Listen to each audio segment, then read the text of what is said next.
Councillor Anai. Thank you, Chair. And like everyone else has spoken, look, the age group that we're talking about is the fastest growing in the Western world. And in UNESCO themselves, inclusiveness is the big thing they talk about internationally at the moment.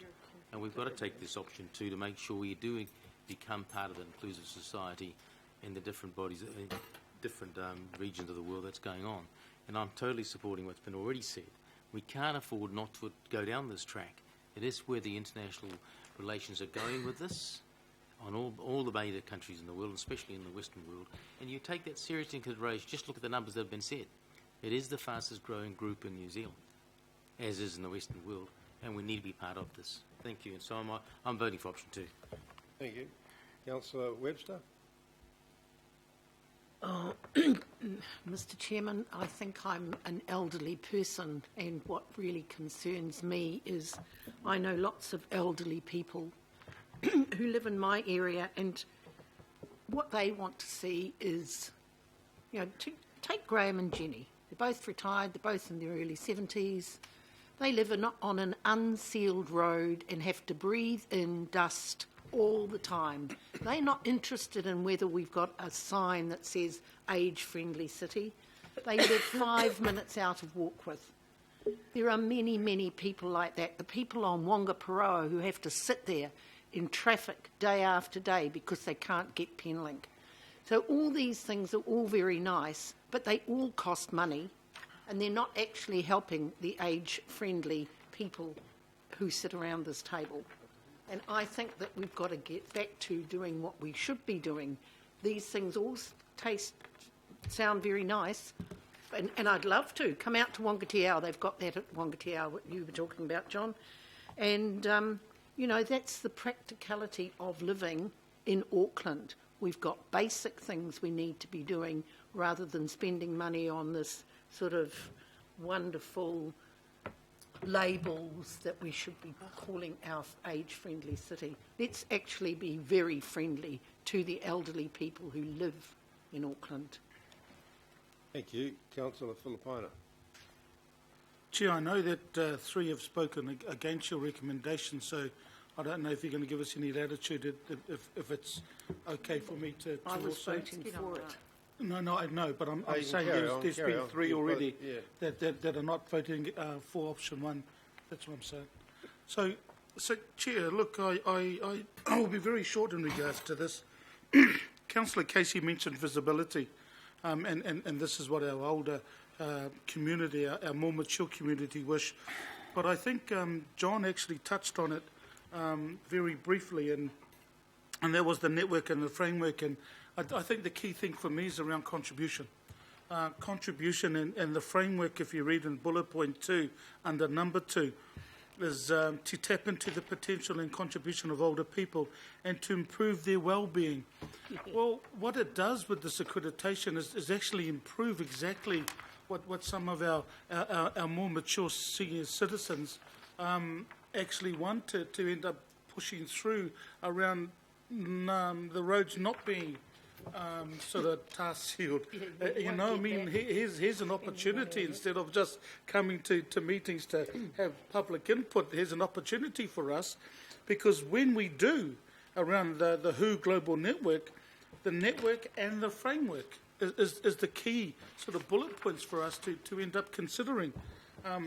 Now, I'd look at the option 1 under 7, and I look at the quality of life research findings as a justification for the timing and the reason behind why option 1 is the better option and it's being pushed as the preferred. Is there, and just a question through you, Chair, when will the findings of that particular research be completed or actually come through to Council? Is there any indication? So through the Chair, the survey is being conducted at the moment, and that finishes up on the 9th of October. So, Chair? Yes. So indicatively end of November would be when we would have the results and maybe some sort of technical or report around that. So the fact that it's going to be done sort of September, October is really no longer a reason for option 1, because the findings will actually have an impact and an input into the accreditation for who. The other issue as well is the Auckland Plan Review. That's our 30 strategic year one. So for me, things are going to definitely change, and Councillor Nye, actually, through you, Chair, Councillor Nye is right. It's a growing population, and it's going to continue to grow. And it's going to be the picture around our more mature citizens are going to be totally different as a result of our 30-year plan. So through you, Chair, I will not be supporting option 1, but definitely be supporting option 2. Thank you. Any other speakers? Yes. Councillor Cooper. Yeah, sorry. Thank you. I will support this for a lot of reasons, and none of them are because I don't think it's important. What I see is that the most of our submitters, the most of our voters, the people that come and speak to us are in the older age group because they've got that time and they have time to consider and they've got good views they want to put forward. So I don't think we're any short of having the voice there at all, and we have a really effective seniors advisory panel. For me, I'm looking at it purely on the assessments. When you look at option 2, there's many, many risks. And one of the risks is we do this, we set up an expectation, then we don't have a budget, and that's my concern. It absolutely talks about stage 2, cost implications, unknown.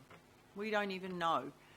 And I would rather this went through, if you look at page 77, intentional approach, option 1, could be developed within this approach as part of the Auckland Plan Review, and also an opportunity to draw on and align relevant strategies and approaches, whereas the option 2, it says there's a risk that misalignment of relevant strategies and policies, and I think that we've got to do it in a joined up way. I think that's really important. One of my experiences of a World Heritage, UN thing, go to Hai Long Bay in Vietnam. It's a World Heritage site. It's a UN, UNESCO site, and there's no money put into it. And the place is full of sewage, So what I'm saying is, if you're going to do this, you've got to have the money. You've got to know what you're going to be spending. And we just don't know. And so for me, I think that we've got a lot of things we're doing. We draw them all together. But I honestly don't think that our older population don't have a voice. Just look around our table. Look who gets elected to nearly everywhere. It's not young people, it's our older people. That's the reality. And so we have a really big voice already at the governance table in nearly every local board. So I think that's actually, quite often you look at it and you go, gosh, where's the young point of view? So I'm trying to balance it out a little bit, and I think that at this point, until we review the Auckland Plan and we start to look at, and I'm talking about myself as well, it's not the young ones that are getting elected, is it? And so I think the issue with this is we're going to refresh, if we're here, any of us are here, the Auckland Plan and start to pull that through those threads and make sure they align across and everything's woven through. And I want a bit more certainty. I don't want to do something and then say, oh, well, we've done it and we've got this bit of paper now and we've got no money to do anything about it. But I also think, for example, at parks level, there is always opportunities for people to come and speak at parks and say, actually, we'd like this sort of thing, just like a young group and talk about a skate park. There's always opportunities for public forum in nearly every one of our meetings for people to come and talk about what's important to them, to do practical stuff, rather than just be writing about it and have a rah-rah, because I get a bit tired of the let's do a strategy and let's have a rah-rah, and then we don't seem to ever have any money to do it, and that's what I find really disappointing. So I'd rather channel money that we've got into using what we're already doing, but also always being open to having public engagement at our public meetings, which we do, and we've had many projects come out of public forum at local board level and public forum at governing body meeting level. Often we get some really great ideas around practical things we can do, and we do them. So that's why I'm supporting this. I think we can do some great things, but we don't have to have a UN stamp on it. Thank you. World Health Organisation. I'll take my... WHO, UN, it's all the same. It's not Council Big Fletcher. toothless organisations. Fletcher. Well, thank you, Mr. Chairman. I'm sorry that Councillor Quacks isn't here today, because it was Councillor Quacks and myself that put forward, when the Auckland plan was being developed, an amendment that we made as a priority, Auckland an age-friendly city. So we had that opportunity, and I'm sorry that the council didn't adopt it at the time. But since that time, there's lots of things that we've done, and I share the view of others that we've got to actually follow through on those policies that we're already putting in place. I'm really proud of the Gold Hop Card. I'm really, really proud that we've been able to deliver on that. I think one of the biggest challenges is housing for older people, and I think if we allow rates to get out of control, what is the key driver for older people leaving their homes? It's unable to afford to stay in them. You know, there's a whole heap of practical things that we can be doing right now, I think, that will have great benefits. So until such time as the United Nations can bring forward someone like Helen Clark, and I've been involved in a range of United Nations programs over many years. I think I was with Leanne Dalziel and Jenny Shipley. We went to the International Women's Conference in Beijing, which was the first time a Chinese country had hosted a United Nations conference with Hillary Clinton and a whole range of others. And yes, it's all very glamorous and nice, but in actual fact, they don't deliver. And I'm hoping that there can be some change there, and if so, at that time, well, let's reconsider it. But for the moment, I think it's let's deliver our own policies to the best of our ability and ensure that they can be as age-friendly as possible. And when we have the opportunity to review the Auckland plan, for goodness sake, don't just let it be an amendment that goes up that gets voted down. Let's do something about it. So thank you, Mr. Chairman.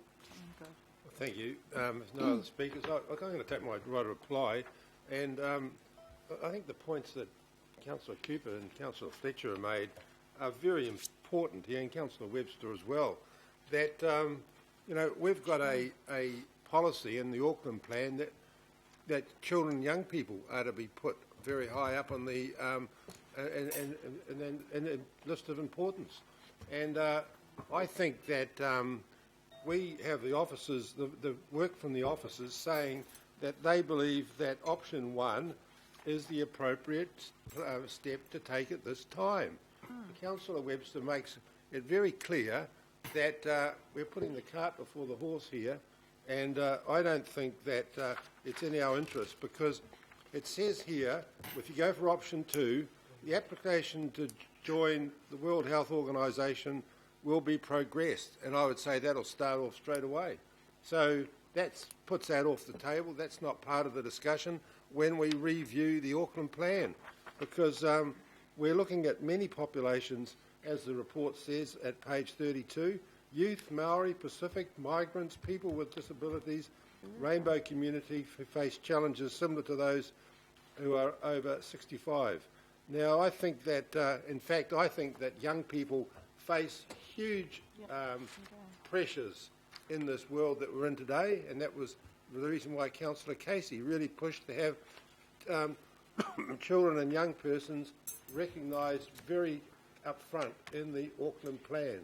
So I think that the work can be done. There can be work done in relation to the taking into account the quality of life research findings, the Auckland plan review, and the importance of buy-in from the incoming council. No doubt if Councillor Lee was here, he would be supporting option one. So I ask councillors to support option one on this occasion. Thank you. Call for division.